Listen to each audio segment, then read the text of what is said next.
Talk show with KM এর অন্যতম সদস্য, সবার কাছে সমাদৃত, সবচেয়ে পরিচিত, সবচেয়ে গ্রহণযোগ্য ব্যক্তিত্ব আমাদের রফিক ভাই। সবারই একটা কৌতূহল রয়েছে, ঈদের দিন রফিক ভাই কি করলেন, কিভাবে কাটলো তার ঈদের দিন, কি কি কাজ করেছেন এই অদ্ভুত ব্যক্তি।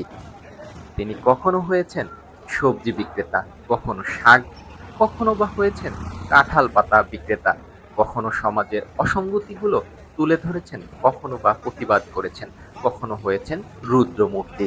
রফিক ভাই সকালবেলায় তার ঈদের নামাজ শেষ করে তিনি কাজে বেরিয়ে পড়েন। কি কাজ করলেন তিনি, তিনি আসলে কি করবেন ঈদের দিন, তিনি গত ভিডিওতে আমাদের জানিয়েছিলেন ঈদের দিন তিনি একজন কসাই হিসেবে আবির্ভূত হবে আমাদের মাঝে। রফিক ভাই সেই কথাটি রাখলেন।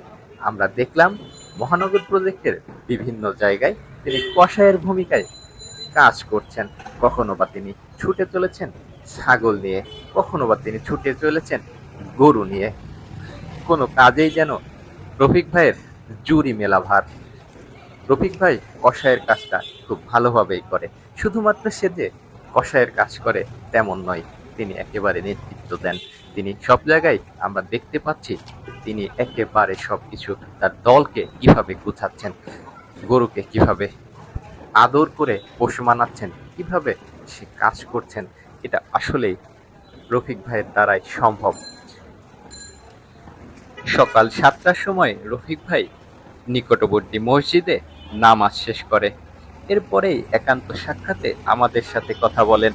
রফিক ভাইয়ের কণ্ঠে ঝরে পড়ে কিছু আক্ষেপের কথা। তিনি বলেন, আমাদের ঈদ সাধারণত ঢাকা শহরেই করতে হয়। শুধুমাত্র আমি না, আমার মতো অনেকেই আছে যারা ঢাকা শহরে ঈদ করছে, এবং অনেকেই রয়েছে যারা গ্রাম অঞ্চল থেকে এই ঢাকা শহরে আসছে শুধুমাত্র কসাইয়ের কাজ করার জন্য, এবং এখানেই তারা ঈদ করছে। এরপরেই রফিক ভাই কাজ শুরু করে দেয়।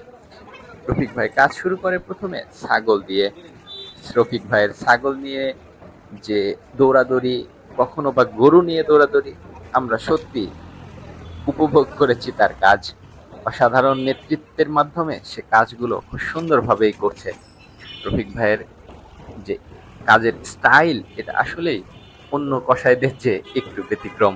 রফিক ভাই খুব সুন্দরভাবেই পশুগুলোকে বশ মানাতে পারে, যেন মনে হয় রফিক ভাইয়ের কথা তার পশুরা বোঝে, যেটা হয়তোবা অন্য কোথাও এমনভাবে উপলব্ধি এর আগে হয়নি। তবে রফিক ভাইয়ের জনশক্তির একটু ত্রুটিও ছিল, যেটা আমরা বুঝতে পারি তার কাজের ক্ষেত্রে।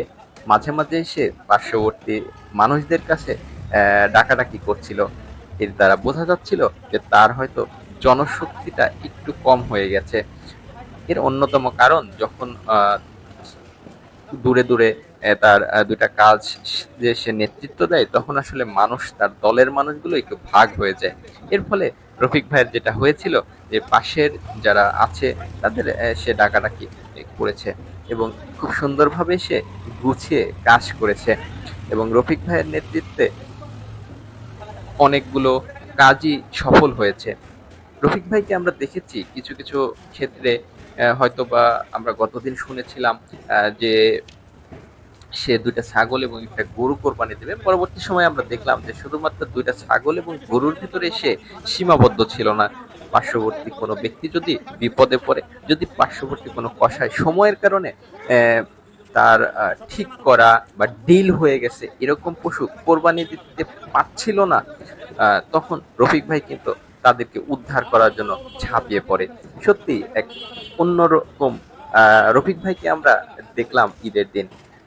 সে শুধুমাত্র নিজের কাজের ভেতরেই সীমাবদ্ধ ছিল না, সে ঝাঁপিয়ে পড়েছে এবং এই মহানগর প্রজেক্টে অনেক বাড়ি মালিকদেরই তাদের কোরবানি করতে সহযোগিতা করেছে। তো রফিক ভাইয়ের গুণাবলী সম্পর্কে একদিনে বলে আমরা শেষ করতে পারবো না। আর পরবর্তী কোনো ভিডিওতে রফিক ভাইয়ের অন্য কোনো বিষয়গুলো নিয়ে তুলে ধরবো। আমাদের সাথেই থাকবেন, এবং আমাদের পেজ অবশ্যই লাইক, কমেন্ট এবং শেয়ার করে আমাদের পাশে থাকবেন, এবং আমাদের ইউটিউব চ্যানেলটা সাবস্ক্রাইব করে বেল বাটনে ক্লিক করবেন, তাহলে রফিক ভাইয়ের ভিডিওগুলো ধারাবাহিকভাবে পেয়ে যাবেন। ধন্যবাদ সবাইকে। আল্লাহ হাফেজ।